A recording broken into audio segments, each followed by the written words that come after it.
Bonjour et bienvenue sur la chaîne EKB Cybersec. Là où les novices peuvent acquérir moult astuces et compétences afin de se frotter aux experts de la cybersécurité. Aujourd'hui je vous expliquerai comment gérer les mots de passe de vos différents comptes. Nous utilisons tous des comptes pour se connecter à un réseau social ou à une boutique en ligne. Ces comptes utilisent le couple traditionnel username et mot de passe.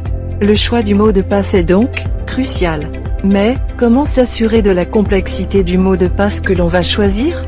C'est l'objet de cette vidéo aujourd'hui. Il faut savoir tout d'abord que le mot de passe que l'on va choisir doit être dédié à un service donné.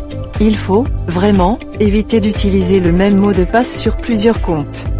Alors, voici quelques bonnes pratiques et critères à respecter. Le mot de passe que vous utilisez doit être unique, donc, non réutilisé ailleurs.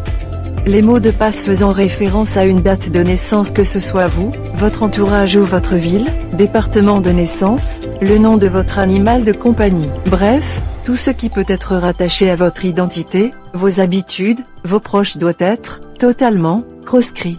Un bon mot de passe est aussi un mot de passe dont vous allez vous rappeler spontanément. Cela dit, par mesure de précaution.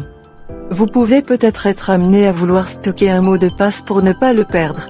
À ce moment-là, et c'est le cas, ne stockez pas vos mots de passe dans des fichiers texte lisibles. Et surtout, ne laissez pas traîner des notes manuscrites autour de votre poste de travail.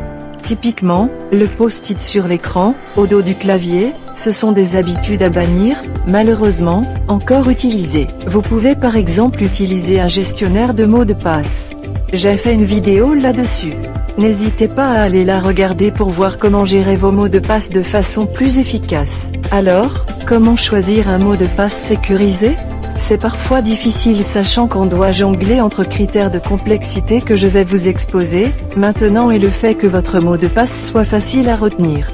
Il doit déjà comporter au minimum 12 caractères, des caractères minuscules, majuscules et chiffres, ainsi que des caractères spéciaux comme l'arrobase ou le point d'exclamation. Le plus simple est souvent de penser à une phrase facile à retenir et d'y effectuer quelques substitutions. La phrase "un utilisateur d'internet averti en vaut 2" pourrait devenir le mot de passe suivant. On a remplacé cette phrase par des caractères. Le A, par exemple, est devenu une arrobase, et le chiffre et U de utilisateur on l'a mis en majuscule. Au final, on a un mot de passe qui est assez sécurisé. Là, d'un point de vue de la sécurité, et il obéit à tous les critères que je viens de citer. Si vous voulez vérifier la complexité de votre mot de passe, je vous conseille le site suivant, Passwordmeter, sur lequel vous allez pouvoir tester plusieurs combinaisons. Commençons par un mot de passe basique à 9 caractères, JM YouTube. À partir de ce mot de passe, on analyse par différents moteurs la complexité. Plus, c'est rouge ou orange, moins votre mot de passe est sécurisé. Donc là, mon mot de passe est, effectivement, pas du tout sécurisé. On peut avoir quelques détails, et bien, il faudrait en ligne 18 heures pour pouvoir craquer ce mot de passe, c'est-à-dire pour qu'un pirate arrive à le deviner. S'il travaille hors ligne, seulement 1 minute. On va un petit peu complexifier notre mot de passe en rajoutant des majuscules et des chiffres. Et là, vous voyez, déjà, le mot de passe est légèrement plus sécurisé.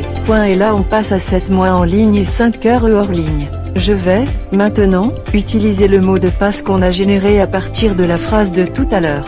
Un utilisateur d'internet averti en vaut 2. Voilà, en termes de résultats, là, on est quasiment à du 100%. On se voit là qu'il faudrait, en fait, des siècles pour arriver à trouver ce mot de passe. Si vous avez des difficultés avec ces substitutions, je vous conseille le site de la CNIL suivant qui vous aidera à générer vos mots de passe solides. Il vous suffit juste d'entrer une phrase dont vous pouvez facilement vous souvenir. Voilà, l'ensemble des techniques permettant de choisir des mots de passe. Et quand je dis des mots de passe, j'insiste, vraiment, sur le fait qu'on doit dédier à un mot de passe un service bien particulier. Même si, c'est assez difficile, il faut, vraiment, se forcer à trouver des mots de passe et puis, les changer régulièrement. Tous les mois serait l'idéal, sinon tous les 3 mois aussi c'est pas mal. Comme toujours, merci de m'avoir écouté et j'espère que le contenu vous a plu. N'hésitez pas à vous abonner et laisser un pouce bleu pour soutenir la chaîne. Écrivez en commentaire vos questions si vous en avez, je serai ravi d'échanger avec vous.